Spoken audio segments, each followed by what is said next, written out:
దళితులపై జరుగుతున్న దాడులను ప్రభుత్వం అరికట్టాలని దళిత హక్కుల పోరాట సమితి రాష్ట్ర ఉపాధ్యక్షులు ఎస్ నాగరాజు డిమాండ్ చేశారు. ఈ సందర్భంగా ఎస్టీయూ కార్యాలయంలో దళిత హక్కుల పోరాట సమితి 3వ మహాసభలు టీసీ మహేష్ అధ్యక్షతన నిర్వహించారు. ఈ సందర్భంగా నాగరాజు మాట్లాడుతూ భారతదేశానికి స్వాతంత్ర్యం వచ్చి 78 సంవత్సరాలు పూర్తి కావస్తున్న దళితులపై వివక్షత కొనసాగుతూనే ఉందని ఆవేదన వ్యక్తం చేశారు.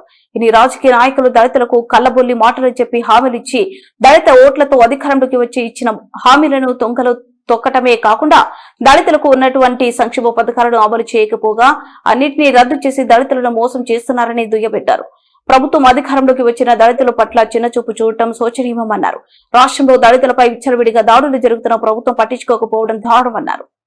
మనకు తోడుగా వాళ్ళు కూడా మనం కలుపుకొని సమాజ మొత్తం కూడా ఐక్య పోరాటాలు కొనసాగించే విధంగా మనం కూడా ముందుకు పోవాలని కూడా ఈ సందర్భంలో మనం తెలియజేస్తున్నాం. వాళ్ళు ఎన్ని ఉన్నాయి, దళిత గ్రామాలు ఎన్ని ఉన్నాయి, అన్ని గ్రామాల్లో మన 10 మంది నాయకులు ఇక్కడ వచ్చినటువంటి నాయకులు మొత్తం మంది కూడా స్టేజ్ పైన ఉన్నటువంటి వాళ్ళు కాకుండా ఇక్కడ ఉన్నటువంటి కూడా నాయకులు ఎందుకు కొంతమంది ఉన్నారు, కొంతమంది లేదనుకోవద్దండి. మనం అంతా కూడా నాయకులే, కానీ వాళ్ళు కొంత సర్వీస్ చేసినారు కాబట్టి వాళ్ళని ఈ సంఘంలో సర్వీస్ చేసినారు కాబట్టి వాళ్ళని మనం ముందుకు రావాల్సిన బాధ్యత చేసినాం.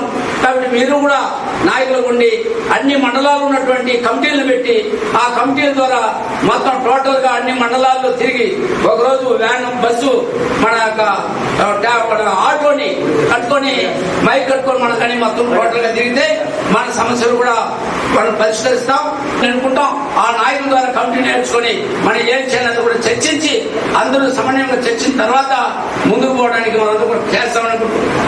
మనం చేయాలని కూడా మీ అందరూ కూడా విజ్ఞప్తి చేస్తూ మన ఈ అవకాశం ఇచ్చినటువంటి మన అధ్యక్షులు మహేష్ గారికి ధన్యవాదాలు తెలియజేస్తూ మన యొక్క